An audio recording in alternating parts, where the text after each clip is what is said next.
Il existe des secrets que l'on cache, non pas parce qu'ils sont dangereux, mais parce qu'ils sont trop puissants. Des secrets qui, une fois révélés, modifient le destin de ceux qui les entendent. Des secrets que l'élite protège, non par peur, mais par nécessité, car le pouvoir n'appartient pas à ceux qui le méritent, mais à ceux qui le comprennent. Depuis 4 générations, un livre circule dans l'ombre. Un livre dont l'existence a été volontairement effacée des bibliothèques publiques. Un livre transmis dans les familles les plus influentes. Un livre que l'on n'ouvre qu'une seule fois dans sa vie. Parce qu'après l'avoir compris, on ne regarde plus jamais la réalité de la même manière. Il l'appelle simplement le livre. Pas besoin d'un titre, pas besoin d'un auteur. Sa valeur n'est pas dans son nom, mais dans ce qu'il révèle. Ce livre est né en 1945, à une époque où le monde tentait de reconstruire ce qu'il avait perdu. Mais dans les ruines de la confusion mondiale, certains hommes avaient compris une chose essentielle. L'avenir n'appartiendrait pas à ceux qui reconstruisent, mais à ceux qui anticipent, à ceux qui maîtrisent non pas les ressources visibles, mais les forces invisibles qui dirigent les comportements humains. Ce livre enseignait une chose que l'on ne trouve dans aucun manuel d'économie, dans aucune école de commerce, dans aucune conférence motivante. L'argent n'est pas une conséquence du travail. L'argent n'est pas une récompense de l'intelligence. L'argent n'est même pas une question d'effort, de chance ou d'héritage. L'argent obéit à une loi plus profonde, une loi psychologique, une loi que les riches utilisent instinctivement, intuitivement, sans même en parler entre eux. Une loi qu'ils appliquent au quotidien, souvent sans savoir d'où elle vient, mais dont les effets se transmettent de génération en génération. Dans ce livre, on trouve une phrase qui change tout. Le monde ne récompense pas les plus méritants. Il récompense ceux qui manipulent les perceptions. Quand tu lis cette phrase pour la première fois, elle semble injuste, presque choquante. Mais quand tu commences à en comprendre la profondeur, quelque chose en toi se réveille. Un mécanisme que tu ne soupçonnais pas, une vérité que tu avais toujours ressentie, mais jamais formulée. Pourquoi certains deviennent riches rapidement, sans diplôme, sans réseau, sans capital, alors que d'autres, malgré leur travail acharné, restent invisibles, oubliés, bloqués à la même place? Parce que la richesse n'est pas un résultat. La richesse est un effet de la perception, un effet de ce que tu représentes dans l'esprit des autres. Un effet de la manière dont tu influences silencieusement l'inconscient collectif. Ce livre ne parle pas d'argent, il parle du cerveau, du subconscient humain, de la manière dont les décisions se prennent, dont les choix se construisent, dont la valeur se fabrique. Il explique que tout dans ce monde, absolument tout, se décide dans une fraction de seconde, sur des signaux invisibles, subtils, non-verbaux. Que ce soit pour faire confiance, acheter, suivre, respecter, écouter, admirer. Les décisions ne sont pas rationnelles. Elles sont émotionnelles. Et ceux qui savent manipuler cette zone obscure du cerveau accèdent à une forme de pouvoir que la plupart ne soupçonneront jamais. Dans l'un des chapitres les plus marquants du livre, on trouve cette phrase, écrite en lettres fines. La valeur n'existe pas, elle se fabrique. C'est là que tout commence à basculer. La valeur n'est pas un fait, elle n'est pas une vérité objective. Elle n'est pas liée à ton talent, à ta compétence, à ton effort. La valeur est une perception, une construction sociale, un mirage psychologique que les élites savent créer, amplifier et utiliser pour diriger le monde à leur manière. Ce livre explique que les gens n'achètent pas ce que tu fais. Ils achètent ce qu'ils croient que tu représentes. Ils achètent l'émotion, le symbole, l'autorité, la rareté, l'aura. Et que celui qui contrôle ces éléments invisibles contrôle l'économie elle-même. Les riches protègent ce livre depuis 80 ans parce qu'il révèle le mécanisme exact qui permet de transformer une personne ordinaire en figure incontournable. Il ne promet pas des miracles, il ne parle pas de chance, il ne dit pas que tout le monde peut devenir riche. Il dit que seuls ceux qui acceptent de comprendre comment fonctionne réellement l'esprit humain peuvent accéder à ce pouvoir. Ce livre parle du rôle de l'identité. Il explique que la plupart des gens vivent comme des ombres.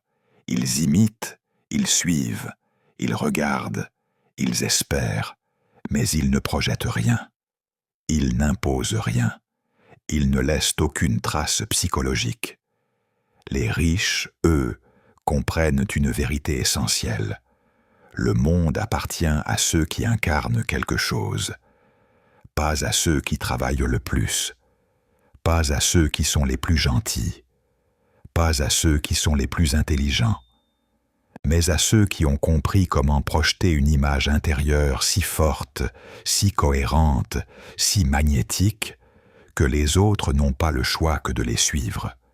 Ce livre explique comment cette image se construit, comment elle se renforce, comment elle influence les décisions des autres sans jamais utiliser la force, sans jamais utiliser la manipulation directe, sans jamais entrer dans la violence ou la domination. Il révèle une formule que l'on retrouve dans toutes les biographies des milliardaires, des visionnaires, des fondateurs d'empires. L'aura précède la réussite. Toujours. Avant de réussir, ils avaient déjà l'aura de quelqu'un qui allait réussir. Avant d'avoir l'argent, ils avaient déjà la posture de quelqu'un qui méritait cet argent. Avant d'être reconnus, ils avaient déjà l'identité d'une personne qui s'impose. Le livre insiste sur un point. La perception précède la richesse. La réalité n'est qu'un effet secondaire. C'est pour cela que ce livre est protégé. Parce qu'il donne à n'importe qui, absolument n'importe qui, le pouvoir d'inverser les rôles, de devenir visible, de devenir influent, de devenir indispensable, de devenir quelqu'un que l'on écoute, quelqu'un que l'on suit, quelqu'un que l'on choisit. Comprendre ce livre, ce n'est pas apprendre une technique, ce n'est pas mémoriser une formule, ce n'est pas répéter des méthodes trouvées dans un cours de motivation. Ce livre n'apprend pas quoi faire, il apprend qui devenir, car il révèle une vérité fondamentale. Le monde ne répond pas à tes actions, il répond à ton identité. L'identité est le code invisible autour duquel tout se structure. C'est elle qui détermine comment les autres te perçoivent. C'est elle qui influence ce que les gens ressentent quand tu entres dans une pièce. C'est elle qui conditionne tes opportunités, tes relations, et même la manière dont l'argent circule vers toi. Ce livre explique que la majorité des gens vivent dans un paradoxe. Ils veulent être riches, mais ils gardent l'identité de quelqu'un qui lutte. Ils veulent être respectés, mais ils gardent l'identité de quelqu'un qui doute. Ils veulent réussir, mais ils gardent l'identité de quelqu'un qui attend. Ce livre ne t'apprend pas à devenir riche rapidement. Il t'apprend à devenir la personne que l'argent recherche naturellement, la personne que les opportunités reconnaissent immédiatement, la personne que les autres voient comme une référence. Et c'est pour cela que ce livre est si dangereux, parce qu'il donne aux individus ordinaires le pouvoir de reprogrammer leur perception sociale, le pouvoir de renverser la hiérarchie invisible, le pouvoir de briser les limites de la naissance, du statut ou de l'entourage. Au cœur du livre se trouve un concept qu'on appelle l'architecture de l'aura. l'aura n'est pas quelque chose de mystique ou d'ésotérique. Dans ce livre, elle est décrite comme un champ psychologique, un ensemble de signaux subtils envoyés au monde. Ton ton, ta posture, ta manière de parler, tes silences, ta capacité à inspirer confiance, ta manière de gérer l'incertitude. Ce livre explique que l'aura précède toujours les résultats. Elle agit comme une signature énergétique qui annonce ton futur avant même qu'il n'arrive réellement. C'est pour cette raison que certains entrepreneurs sont pris au sérieux avant même de réussir. C'est pour ça que certains influenceurs captivent avant même d'avoir du contenu. C'est pour ça que certains visionnaires sont respectés avant même d'avoir créé quoi que ce soit. Le livre dit « L'aura est l'annonce, la réussite est la confirmation ». Les riches protègent ce livre depuis 80 ans parce qu'il décrit avec une précision incroyable comment façonner cette aura, comment la renforcer, comment la projeter, et surtout comment l'utiliser pour influencer l'économie autour de toi. L'un des chapitres les plus secrets du livre parle d'un phénomène appelé la confiance inversée. La confiance inversée est l'art d'obtenir la confiance des autres, moins grâce à ce que tu dis que grâce à ce qu'ils ressentent en ta présence. Le livre affirme que l'être humain est programmé pour chercher instinctivement une figure de stabilité, une figure d'autorité psychologique, une figure qui semble voir plus loin que les autres. Tu deviens riche plus vite quand tu deviens ce point d'ancrage mental pour les autres. Pas en montrant ta force, pas en montrant ton succès, mais en projetant une identité qui inspire la sécurité intérieure. Le livre décrit 3 dimensions essentielles: la solidité émotionnelle, la vision élargie, la rareté assumée. Quand tu maîtrises ces 3 dimensions, l'argent ne devient plus un objectif. Il devient un phénomène naturel, une conséquence logique. Un autre passage fascinant du livre dit « Chercher l'argent, c'est reconnaître qu'il te contrôle. Attirer l'argent, c'est reconnaître que tu contrôles la perception. » Ce livre enseigne comment créer cette attraction naturelle, comment déplacer ton identité intérieure de quelqu'un qui cherche à quelqu'un que l'on recherche. Et c'est là le secret le plus protégé. Les riches ne courent jamais après la richesse. Ils construisent une identité que la richesse ne peut ignorer.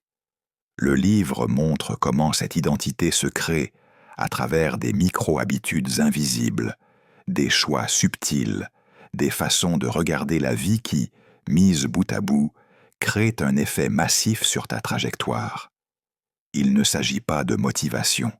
Il ne s'agit pas de travail dur, il s'agit de créer autour de toi un champ d'attraction qui fait que les gens, les opportunités et les ressources se connectent naturellement à toi.